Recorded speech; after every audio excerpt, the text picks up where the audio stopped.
Olá, boa tarde a todos e a todas que são ouvintes aqui, acompanham o perfil do PGM Ambiental. É um prazer estar com vocês aqui novamente para discutir um tema muito importante, que é justamente trabalhar os serviços ambientais, né? Esse projeto, então, sobre as estações de serviços ambientais se inicia hoje e ele vai ser mantido durante as sextas-feiras, às 14 horas, por 4 estações. Eu nem preciso dizer para vocês que a ideia por trás e a criatividade por trás desse nome, né, do projeto tem créditos, evidentemente, da doutora Sinara.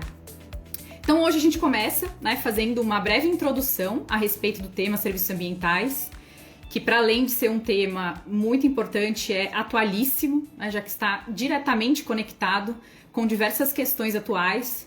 Por exemplo, a questão das mudanças climáticas, a própria questão da pandemia, né, já que um dos serviços ecossistêmicos de regulação é justamente controlar os vetores que transmitem doenças para os humanos, né, além de estar diretamente conectado também à questão do planejamento urbano, né, das cidades sustentáveis. Então nós resolvemos repartir a temática em 4 estações, fazendo alusão às estações do ano, e hoje a gente vai conversar um pouquinho a respeito, então, do histórico, né, da previsão legislativa de serviços ambientais no Brasil e culminaremos até o último encontro com a lei, propriamente dita, a lei federal recém-aprovada, né, no dia 13 de janeiro de 2021, que teve vetos que inclusive já foram derrubados. E aí a gente vai contemplar a política nacional de serviços, de pagamento por serviços ambientais e o programa federal, né, lá no final, no 4º encontro. Estou vendo aqui muitos colegas, né, muitos acenando, enfim, é um prazer tê-los aqui conosco. Bom, como eu disse para vocês, né, a ideia da professora, ou da doutora, melhor dizendo, Sinara, foi no sentido de trazer um tema que já foi objeto de uma discussão, né, de um painel com a presença da professora Vanesca, e que hoje, né, volta a estar em destaque em razão da aprovação da Política Nacional do Pagamento por Serviços Ambientais, né, agora no começo de janeiro. Muito embora essa aprovação tenha se dado em 2021, a gente tem projetos de lei já sendo debatidos no Congresso Nacional a respeito desse tema há mais de 10 anos. Né? Então, enquanto uma lei específica sobre política nacional de pagamento por serviços ambientais não havia sido aprovada, nós tivemos diversas normas de caráter ambiental que vieram, de alguma maneira, trazendo previsão, tanto de conceitos de serviços ambientais e ecossistêmicos, como a previsão especificamente de pagamentos por esses serviços ou de alguma espécie de compensação. Então, é um tema atual, mas não necessariamente um tema novo, né? Fora essas previsões, que a gente vai fazer um histórico rapidinho aqui na sequência, existem vários projetos, ou melhor dizendo, programas de serviços ambientais ou de pagamento por serviços ambientais que já estão implantados, né? Em especial no âmbito dos municípios. Aproximadamente 10% dos municípios brasileiros eles já contam com algum programa municipal, e a ideia dessa lei que instituiu a política nacional é justamente integrar esses programas em todos os níveis, né? No nível municipal, estadual e federal, e também permitir uma capacidade maior de financiamento e de controle da forma como esses pagamentos são realizados, né? Dos contratos que são celebrados, e trazendo, assim, então, mais oportunidade de fontes de financiamento para pagar por esses serviços e, de outro lado, maior transparência na aplicação dos recursos, né?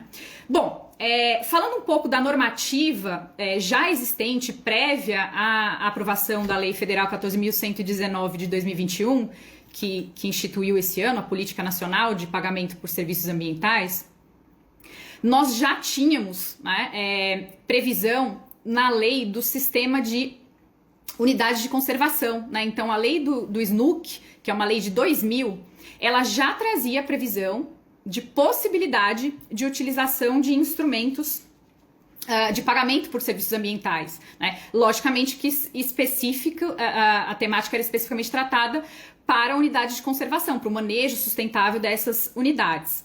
Enfim, a gente tem então já há mais de 20 anos, né, menção à possibilidade de pagamento por serviços ambientais numa lei federal. além da lei do SNUC, né, também a lei da Mata Atlântica de 2006, que veio regulamentar o disposto lá no parágrafo 4º do artigo 225 da Constituição Federal, também já previa a possibilidade do uso de instrumentos econômicos, né, para fins de preservação e recuperação de áreas da Mata Atlântica, e que inclusive já houve manifestação em ação direta de inconstitucionalidade por omissão, que na ausência de uma norma específica para outros biomas, a exemplo do bioma Pantanal, ela deveria ser utilizada, né? E agora, recentemente, há poucos dias, a PGR se manifestou nessa ação direta de inconstitucionalidade por omissão, solicitando, né, que fosse instada o Congresso a aprovar uma lei regulamentando também a gestão do Pantanal, né, para fins de proteção ambiental e recuperação de áreas degradadas. Esse ano, desde o ano passado, né, o Pantanal sofreu bastante, assim como a Amazônia tem sofrido cada vez mais com queimadas, desmatamento. Então existe, né, a necessidade de uma lei específica, mas enquanto a lei não vem, a Lei 11.428 de 2006, que é voltada à proteção do bioma Mata Atlântica, deve ser utilizada de forma análoga. E essa lei traz também, né, como eu disse para vocês, instrumentos de incentivos econômicos para recuperação de áreas do bioma. Mais diretamente e mais recentemente, né, a lei que revogou o Código Florestal de 65 também trouxe uma previsão específica, né, no artigo 41, muito embora seja uma lei bastante discutida e criticada em vários aspectos, não sem razão, mas especificamente nessa temática de pagamento ou compensação por serviços ambientais, ela trouxe, né, uma previsão expressa nos incisos 1 e 2 do artigo 41, no inciso 1 tratando do pagamento por serviços ambientais, estipulando, né, serviços passíveis de serem remunerados, e no inciso 2 tratando da compensação ambiental. Então, essa lei de 2012 já previa de forma bastante clara, né, o pagamento por serviços ambientais, porém, esse pagamento não estava regulamentado, porque era uma previsão dissociada de conceitos mais específicos, de definição de quem seriam os pagadores desses serviços, ou de quem seriam, de outro lado, os provedores, qual a participação do poder público e dos mais diferentes níveis na regulação e, enfim, no pagamento, eventualmente, por esses serviços, né? Então, muito embora tenhamos tido avanços e tenhamos tido previsões nesse sentido, tanto de serviços ambientais como de pagamento e compensação por esses serviços, a verdade é que há que se comemorar a aprovação de uma política nacional de pagamento por serviços ambientais, né? Ainda que a gente não tenha entrado propriamente na discussão do mérito, né, do que veio nessa política. Estou aqui acompanhando alguns comentários, né, sobre lives com o relator do Código Ambiental de 2012, muito bacana. Enfim, então, muito embora, né, essa lei seja uma lei controversa em vários aspectos, de fato, ela trouxe, né, a de 2012 trouxe, então, essa possibilidade, mas sem regras claras para execução de um programa ou para gestão de um plano no âmbito nacional. Então, a aprovação por si só da lei agora em 2021, né, que trata da Política Nacional de Pagamento por Serviços Ambientais, ela é de se comemorar, porque, inclusive, ela é baseada em diretrizes de atuação colaborativa e cooperação para a gestão integrada dos programas federais, estaduais e municipais, né? Muito embora, repito, não foi a ausência de uma política nacional que impediu o uso dessa sistemática de incentivos econômicos para proteção e recuperação ambiental, tampouco impediu a criação de normas, tanto no âmbito dos estados como no âmbito dos municípios. Então, se a gente faz uma breve avaliação sobre o histórico de normas estaduais, muitas delas relacionadas a planos estaduais de mudanças climáticas ou normas estaduais voltadas especificamente para serviços ambientais, elas vêm sendo aprovadas já desde 2008 para cá. Então, tem vários estados que contemplam leis nesse sentido. Estado do Paraná, Santa Catarina, São Paulo, Acre, Espírito Santo, entre outros, né, já pelo menos há 10 anos, que prevêem essa possibilidade no âmbito específico de atuação estadual. E no âmbito dos municípios também, por força da previsão constitucional, né, de interesse local e da obrigação comum né, de proteger e recuperar o meio ambiente, vários municípios, como eu disse no início, cerca de 10% dos municípios brasileiros já contam com programas implantados, né, de pagamentos ou compensações por serviços ambientais. Bom, além dessas leis todas que, de certa forma, já fundamentavam a possibilidade, né, de estabelecimento de programas específicos, muito embora não houvesse uma política em âmbito nacional, a gente tem alguns fundamentos baseados em princípios do direito ambiental, né? Então, a discussão sobre pagamentos de serviços ambientais, ela pode ser fundamentada com bastante clareza em 3 princípios do direito ambiental, né? O primeiro deles, o princípio da prevenção, né? Que vai justificar a necessidade de soma de estratégias no sentido de recuperar áreas degradadas e de preservar e manter de forma sustentável o uso das áreas existentes. Mas mais detidamente de 2 princípios, né, do direito ambiental. O princípio do poluidor-pagador, que já aparece lá atrás, em 81, né, na Lei da Política Nacional do Meio Ambiente, e o princípio que, de certa forma, decorre, né, a contrário senso, do princípio do poluidor-pagador, que é justamente o do protetor-recebedor. Né?